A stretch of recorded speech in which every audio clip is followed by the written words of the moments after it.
Akakazi tekazaala instead of okufuna engeri gye kalina okuba nti kafunamu obujjanjabi oba tunonye eddagala akadde akaalyolomera ku nze ne kanjogerako ebigambo oba oliawo ebitasaana. Oyo omukazi talina kyaŋŋamba kubanga munaku mwavu lunkuse mwavu muzibu namuleka mu nnyumba nemulekera buli kintu kyonna kinali nsobola okuba nti oba oli asobola okutandikirako nengenda okusooka okuceekingako ndabe oba eyali omuntu wange akola bulungi. Nagenda okusanga nga ennyumba yagiddukamu dda buli kintu kyonna akyetiise. Abakazi abakola ku TV balina ekisiraani banaku bazibu bankuseere ate nga n'amagezi gababula dda. Ntunuulira oyo agamba mbu sizaala ng'ate nina abaana nga 18 pulasi. Nze oyo omuwala mwewuunya agende afune eddagala atandika okuzaala naye emyaka 5 ate yasobola kuba nti avaamu yadde akantu konna yadde okugamba nti asobola okugyamu olubuto. Wabula omukyalo oyo yagendanga mu maaso nakwegulumiza Lwasa azzemu okulumba Diana Nabatanze. Tukwaniriza ku mukutu gwaffe omuganzi ogumanyikiddwa nga Uganda Mukamuli amanye ndoboozi bampita Ntambi Jimso Richboy Maxwell Junior.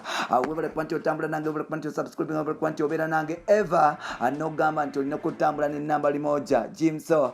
There you can follow me on Twitter nkosa Jimso 16, Instagram Ntambi Jimso 5, then ku Facebook nkosa Ntambi Jimso. Genda ombongeko kyali wange tusobole okuba nti tutambula ffenna. Omukutu gwa Uganda Mukamuli genda kusaba gwe yakatwegatteko oba okutweyungako ogende mu maaso n'okuba nti osubscribing osobole okuba nti otambula n'ab'ettabo kubanga naawe oli wa ttabo. Now ffenna tubadde tukimanyi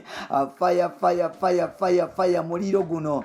Ffenna tubadde tukimanyi nti musajja mukulu amanyikiddwa nga Lwasa yagenda mu maaso n'okuba nti awasa omukyalo omulala amanyikiddwa nga Angel. Embaga yalina kasongola naye okuva lwe yawasa ebigambo bigenda bivaayo mpola mpola. Now waliwo engambo ezazitambula nti Lwasa biki nga Lwasa bamulanga obutazaala. Engambo zino ziteebereza okuba nti oba zaava kumanyinaffe amanyikiddwa nga Diana Nabatanze era nga kino nno kyaleka ensi yonna nga yeewuniikiridde ng'omusajja gwe bamanyi nti alina stamina daddy Uncle Lwasa Emmanuel omugagga oyo agenda mu maaso n'okuba nti oba buli awo talina maanyi gawera kuteeka mwana munda.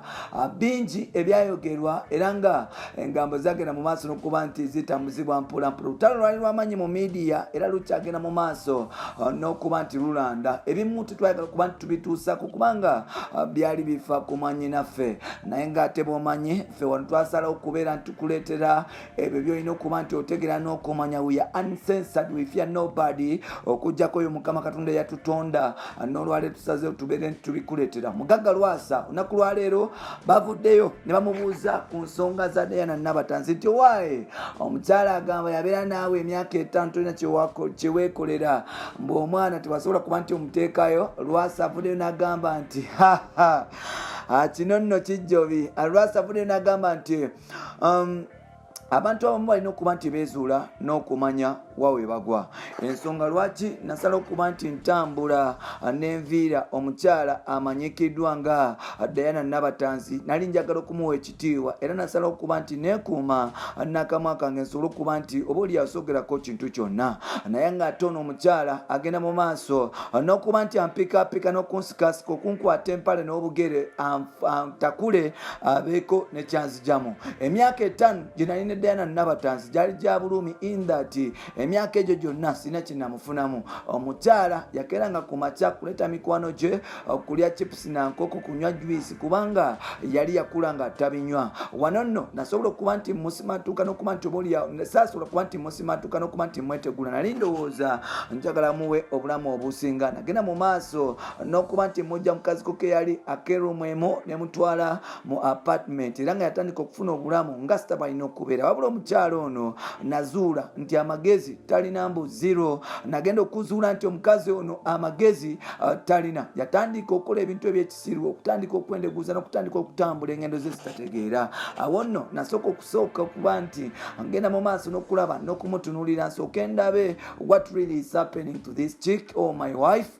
Nengumiikiriza agenda mu maaso n'okugamba abantu nga bwe sizaala naye alina ekizibu yeetaaga okutwala ku musawo oba oliawo anogerwe eddagala. N'omukyala omukyala agenda mu maaso n'okugamba nti tazaala ye yatazaala kubanga nze Lwasa legendary gwe mwogerako Emma okuva mu kibuga Masaka n'abaana 18 n'abamu be bansibako sibamanyi ngenda mu maaso n'okuba nti mbikola n'okusirika nga njagala kukuuma kitiibwa kya mukyala ono naye ate ngenza okulaba nti oba omukyala ayagala kunsisa wansi zoyo omukyala namuwa buli kyayagala n'abeewaabwe bagenda mu maaso n'okunegayirira okukyala mu lujja lwabwe nabagamba ndikyala ndyeyanjula ndikola empeta omukyala bw'alibanga yeeterezezza namuwa ebbanga lya mwaka gumu 2, 3, 4, 5 naye ng'omukyala ono takyusa yagenda mu maaso n'okuba nti ayongera kufuna oba oliawo embeera etategerekeka omukyala ono bwe yatandika okukola ku TV natandika okulaba okupima amagezi ge nti abakazi bo ku TV oba oliawo bonna balina ekikyamu omukyala tasiima omukyala asula mu bwenzi omukyala abeeraawo kwebibyula njala bw'omugamba tukole kino talina ye mu myaka gyonna namusanga myaka 5 ze yamusookako basajja bangi abagenda mu maaso n'okuba nti bamufuna n'okuba nti bamusanyusa mu nsonga z'ekikulu lwaki teyasobola kuba nti azaala ali awo ayogera kunze Lwasa eyazaala eyakoledda nina ssente ate nga buli kimu kye yali ayagala ne kye yali alootako nakimuwa lwaki agenda mu maaso n'okuba nti ampalampa nze namuleka kubanga alina ekikyamu alina ekisirani alina ekizibu mwavu tasobola kuba nti afuna ssente mwavu talina kyasobola kuba nti yetuusaako olutalo lukyagenda mu maaso Lwasa avuddeyo n'alangira Diana Nabatanzi okubeera nti oba oliawo etondo yadde amagezi mbulyamu bulambu si byaffe bya Lwasa mbwate alina ekisiraani mwavu muzibu era nga yeetaaga okuba nti agenda mu basawo basobole okuba nti bamujjanjaba kubanga atalina nabaana ezaala olutalo tululeke wano nja batuusaako Diana byannaabazeemu bw'abanga azzeemu bw'abanga tazzeemu tetujja kumuddamu kubanga ate twetaaga okufuna opinion ye bampita Ntambi Jimzo Rich Boy Maxudi Junior omukutu guli gumu gwa Uganda Mukamoli parapasenedda twamulekera bali bachalibo tukuletera cream gosobola okuba nti ofuna n'otambula naye bye bye my nigga see you when you see me nkwagala nnyo my brother.